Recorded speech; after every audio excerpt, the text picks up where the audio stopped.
چا په بیماری کې دا سرور کلمات ویل نو په دې باندې جهنم حرام دی اور به مسلې کی. محمد رسول الله صلی الله علیه وسلم فرمایي وی سرور کلمات دي سلور چې دا څوک وی نو د اړ کلمې جواب الله رب العالمین برای راست خپل ورکي. لکه ته چې دا الله څخه خبرې کې دا الله څخه د کائنات او باچا د زمکه او د اسمان باچا رحیم او کریم چې د خورینه دا کلمات وباسي وی ډایرک الله رب العالمین یو سکند کې دنه واپس دغه جواب درکړي. او دویمه جمله و فرمایله ویل دا سرور کلمات چې څوک وی یو مریض دا سرور کلمات ویل ناجوړه دی. الله دې موږ ټول روغ کړي او ټول مریضان دې الله ښه کړي. خو بیماری په دنیا کې شته یو جنت دی جنت کې بیماریان نه شته.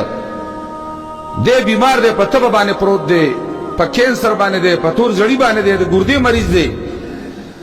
خو چې دې بیمار او د پرې بیماری کې دا سرور کلمات ویل نو امام الانبیاء محمد مصطفی صلی الله علیه وسلم فرمایي من قال في مرضه نو لم تطعمه النار. که چا په بیماری کې دا سرور کلمات ویل نو په دې باندې جهنم حرام دی اور به مسلې کی اور ته شي. او کلمات انتهایی آسان انتهایی خواږه خدا الله رسول او مشفق انسانو د دې امت تربیت وکاو. ول دا سرور کلمات چې وایي الله بدل جواب درکړي. دوی مداده کنا جوړ وي او دا دی ویل او مرشه په بیماری کې نو لم تطعمه النار. دا الله نبی فرمایي دی به چرته جهنم اور مسلې کی.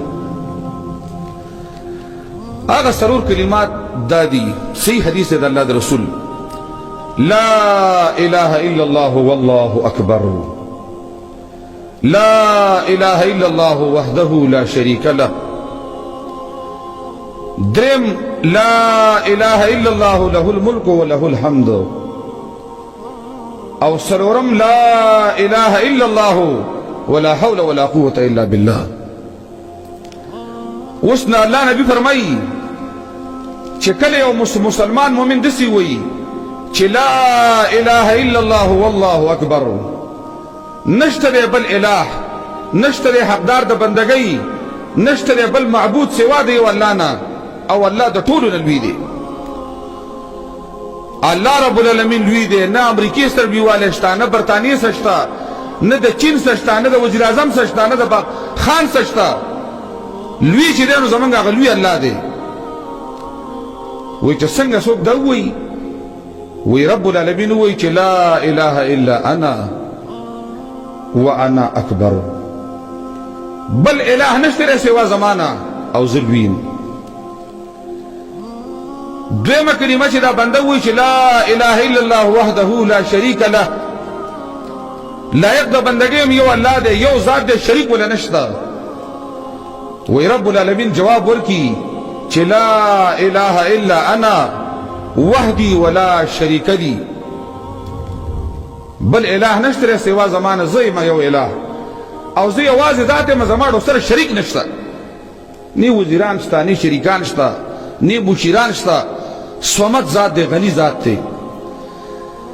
او درې مې فرمایل دغه کلمه چې لا اله الا الله له الملك وله الحمد. حقدار د بندګۍ یو الله دی لایق د بندګۍ والله زمونږ یو دی او دا بچایم صرف یو الله له دا ټول حمدونه دی یو الله لدی. وی الله جواب وکي چې لا اله الا انا ولي الملك ولي الحمد. حقدار د بندګۍ الہ هم زما او ټول بچي او ټول حمدونه مال دي.